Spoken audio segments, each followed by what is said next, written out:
It was a beautiful evening in Lekki, Nigeria. The wedding was grand, fairy lights everywhere, soft music, and the smell of fresh flowers in the air. Ndidi sat quietly in the corner, barely noticed by most people. She had only been invited as a courtesy guest. No one expected her to speak or even be seen. Then her ex, Chuka, stood up to make a toast. He laughed loudly and made a cruel joke about women who can't keep a man or even boil water. People burst out laughing. Some looked at Ndidi, some just laughed harder. She didn't say a word. She just stared at her plate, heart heavy, face calm. But then something unexpected happened. The groom, who had been smiling all evening, suddenly cleared his throat. The laughter died. The air changed. Everyone turned to look at him. There was a pause, long and tense. The groom's face was serious now, eyes scanning the crowd. It was clear. Something was about to happen, something no one saw coming. And in that one moment of silence, the night began to turn. Ndidi sat frozen in her chair. Her fingers were wrapped around her fork, but she couldn't move. The laughter from the crowd still echoed in her ears, but her heart felt quiet, almost numb. The food on her plate now looked like cold stone. She couldn't taste it, couldn't even look at it. She wished she could disappear. Her face was calm, but inside she was breaking. Across the table, Chuka's new fiancé was giggling, clearly enjoying the joke. She leaned closer to Chuka, whispering something and smiling proudly. Chuka looked pleased with himself, like a man who had just won a game. But he didn't notice the pain in Ndidi's eyes. He didn't care. He thought she was weak. He thought she wouldn't speak. But what no one knew was that the groom, standing just a few feet away, had seen everything. He wasn't just any groom. He was someone who had known Ndidi since they were kids. He had seen her struggle, fight, fall, and rise again. He knew the truth that Chuka was hiding, and he had stayed silent long enough. The groom had watched Chuka laugh at the woman who once gave him everything. He remembered when Ndidi had supported Chuka's dreams, even when he had none. He remembered when she stayed up late, building a business plan that Chuka would later steal and claim as his own. He remembered when she was in the hospital, sick and alone, and Chuka was out cheating, lying, and living like nothing mattered. And even after all that, Ndidi never exposed him. She never said a word. She walked away quietly and started over. She lost everything and built herself back up with her own 2 hands. And now, tonight, she was sitting there, silent once again, while the man who hurt her laughed in front of everyone. The groom's heart beat faster. He couldn't stay silent anymore. Not after everything. Not tonight. He looked at Ndidi, and she looked back, her eyes holding a quiet kind of strength. No tears, no anger, just silence, but a silence that said more than words ever could. The groom knew. It was time. The crowd was still chuckling, passing drinks, unaware of what was about to happen. But the groom had already made his decision. He had planned his speech earlier, a sweet thank you to friends and family. But now the words in his head were different. Now he had a truth to share, one that would shake the room, one that would make everyone see the woman they had ignored, the woman they thought was small, weak, or unimportant. Because behind the scenes, behind every flower and decoration at this wedding, behind every chair tied with ribbon and every detail that guests had admired, was Ndidi. She was the one who had designed and planned the entire wedding under a fake company name. She was the one who made the night look magical, while sitting quietly like she didn't belong. And tonight, the groom was going to tell the world. But for now, he stood still, watching Chuka laugh, watching Ndidi sit in silence, and letting the moment build. Because sometimes, silence is louder than noise, and sometimes, truth waits for the perfect time to speak. Ndidi sat there, unaware of what the groom was planning. She felt humiliated, she felt alone, but deep down, a small fire had started. A part of her knew she had nothing to be ashamed of. She had survived what would have broken many. She had loved, lost, and rebuilt. And now, the man who once mocked her didn't know that she held the final card. All the pain she felt in that moment, the shame, the sadness, the sting of public mockery was real, but so was her strength. And soon, the world would see it too. She took a slow breath. The night was not over yet. The music had softened and the sound of clapping slowly faded after the last toast. People were laughing, sipping wine, and settling back into their seats, ready to hear the groom give his wedding speech. It was a big moment. The room was glowing with light, and eyes were on him. He stood tall, smiling gently as he picked up his glass. Then, with a sharp and clear clink, he tapped it lightly. The sound rang through the air. People grew quiet. Phones came out to record. Everyone expected something sweet, maybe a story about how he met his bride, or funny wedding memories. But the groom's smile had faded. His eyes searched the crowd, calm but serious. Then he spoke. "Before I give my speech," he said, his voice steady, "I want to thank the woman who made this wedding possible and expose a man who took credit for her heart, but never earned it." The entire backyard fell silent. Every head turned. Guests froze mid-sip. Some raised eyebrows, unsure what he meant. But one person didn't move. Ndidi. She stared at him, confused. Then slowly, shock spread across her face. She had no idea this was coming. Another person reacted too. Chuka. He was chewing at that exact moment. But as the groom finished his sentence, he stopped cold and dropped his fork with a loud clank on the plate. He looked around quickly, trying to act like nothing had happened, but his face had already turned pale. His fiancée leaned toward him, whispering something, but Chuka didn't answer. His hands were suddenly shaky. The groom continued, his voice stronger now. "Some of you may not know this, but every single flower, every chair, the colours you see, the music playing, and even the cake design were all chosen by someone who isn't even on the programme tonight. Someone who sat quietly while others laughed." Guests started to whisper. Eyes moved between Chuka and Ndidi. The groom turned slightly and pointed gently to her seat. "Yes, Ndidi," he said. "She's the one who made this wedding possible. Every magical detail you've enjoyed today came from her. She built this night from scratch, under a company name that none of you would recognize, because she didn't want the spotlight. She just wanted to do her job, with class, with peace." You could hear a pin drop. The wind moved softly through the trees, but no one spoke. Ndidi was frozen again, but not from shame this time, from disbelief. Her eyes welled with tears, but she didn't blink. Chuka, on the other hand, was clearly sweating now. He looked like he wanted to disappear. The groom wasn't done. "I've known Ndidi since we were children. I watched her love someone who didn't deserve her. I watched her give, sacrifice, and support, only to be betrayed. I stayed quiet, maybe too long, but not today. Not on the day she built with her own hands." The whispers in the crowd grew louder. Someone in the back had started recording with their phone. Others were texting. The atmosphere had changed completely. It was no longer a wedding speech. It was the beginning of truth, raw and bold. "Chuka," the groom said, turning to him now. "You mocked her tonight in front of people who didn't know the full story. You joked about a woman you once begged for help, a woman you cheated on while she was in the hospital, a woman whose business idea you stole and called your own. But you forgot something. Truth doesn't stay buried forever." Chuka tried to speak, but no words came out. His fiancée looked at him, confused and angry. The guests stared, some mouths open, some shaking their heads. A few even gasped.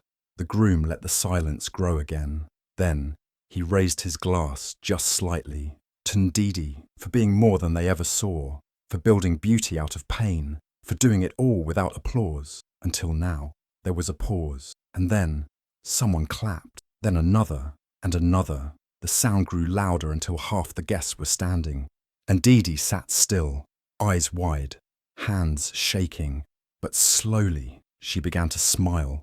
And just like that, the moment that began with a cruel joke became something no one would forget.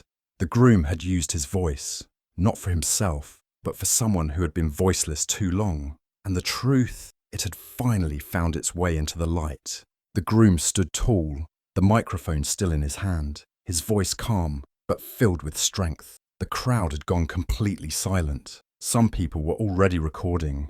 Others were just frozen, their eyes moving between him, Chuka, and Ndidi. What had started as a fancy wedding in Lekki had now turned into something no one expected, a truth-telling moment, live and raw. And the groom wasn't done. He looked around slowly, letting every word land. Then he began to tell the full story, not the one people thought they knew, not the one Chuka had bragged about, but the real story. Years ago, the groom said clearly, Ndidi had an idea, a business idea, something small but powerful. She stayed up late working on it, sketching designs, making calls, putting her whole heart into it. But she trusted the wrong person. She trusted Chuka. She shared her dreams with him, and he stole them. Gasps echoed across the garden. Some guests turned to Chuka with shocked faces. Chuka looked down, his face red, trying to act like it wasn't true. But he said nothing, not a word. The groom continued. While Ndidi was sick in the hospital, fighting through a health crisis, Chuka wasn't by her side. He was out, cheating, lying, pretending to be the perfect boyfriend while she suffered alone. She thought he loved her, but he loved attention, and when she needed him most, he disappeared. Ndidi stared at the groom, her eyes wide, her heart racing. She hadn't expected this. She had lived through all the pain, quietly, never telling anyone.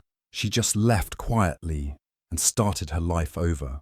Now, someone else was speaking the words she never had the courage to say out loud, and it was hitting harder than she could imagine. The groom went on. When Chuka left her, he didn't just walk away. He mocked her, in public, in private, told stories that weren't true, made fun of her like she was a joke. And tonight, he stood right here, in front of all of you, and did it again, as if she was still that same broken girl. But she isn't. Then the groom paused, looked directly at Chuka, and said, You laughed at her, but everything around you tonight, the flowers, the lights, the chairs, the joy, came from her. Every smile, every beautiful moment was planned and designed by the same woman you mocked. The audience turned to look at Ndidi again. This time, they saw her differently, not as the quiet woman in the back, not as someone forgotten. They saw her as the reason the night felt magical. She had worked behind the scenes under a fake company name so no one would know it was her. She didn't want credit. She just wanted to work and move forward with peace. But now, her truth was out. The groom walked slowly toward Ndidi's table and gently gestured toward her. Ndidi didn't ask for attention. She didn't ask for applause. But today, she deserves both. Not just because she created this wedding, but because she rebuilt herself after everything you put her through, Chuka. At that moment, someone in the crowd clapped again, then another person, and then more. The applause started to grow. People stood up one by one, clapping for Ndidi. Some had tears in their eyes. Some were shaking their heads at Chuka in disbelief. Chuka's fiancée looked furious now. She stood up and moved away from him, whispering harsh words as she walked. Chuka sat frozen, ashamed, exposed. For the first time, the smile on his face was completely gone. Ndidi looked down for a moment, tears falling silently, not out of sadness, but relief. She had carried the weight of that story for so long. She had worked quietly, healed quietly, built quietly, and now, without asking, her truth had been spoken. The groom raised his glass again. Let this be a lesson, he said softly. Never laugh at someone's silence. You don't know what they're building in the dark. And with that, the truth had finally won. As the groom's words hung in the air, the silence was thick and heavy. Everyone was still. All eyes were now on Chuka, and you could almost feel the tension sitting in the air, like a storm about to break. Then something unexpected happened. The bride, who had been quiet all this time, slowly stood up from her seat. Her face showed shock, real, deep shock. She looked at her husband first, as if silently asking if this was really true.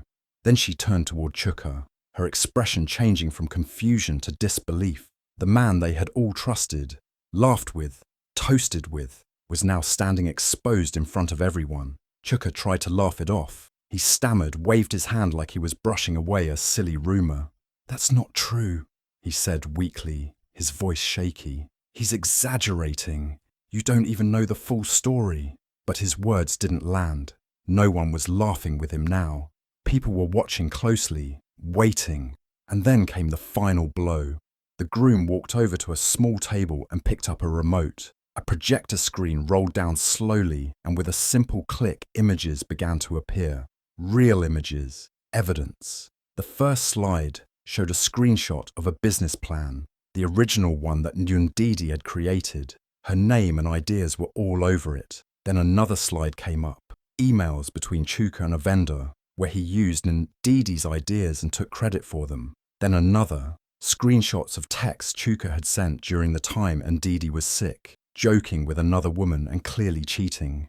Each photo, each email, each message told the story louder than any speech ever could. Gasps filled the garden. Guests covered their mouths. Some shook their heads. Some simply stared at Chuka in shock, like they were seeing him for the first time. And in a way, they were. The smooth-talking, charming guy who once bragged at the table had vanished. Now he was just a man, with no words, no defense, and nowhere to hide. Someone pulled out their phone and started to live stream the moment. Within minutes, the video was already spreading. People in the crowd whispered to each other, "Did you see that email? He cheated while she was in the hospital, and she still came here and designed this whole wedding." The whispers got louder and faster. The truth had gone viral in real time. Chuka looked around, desperate.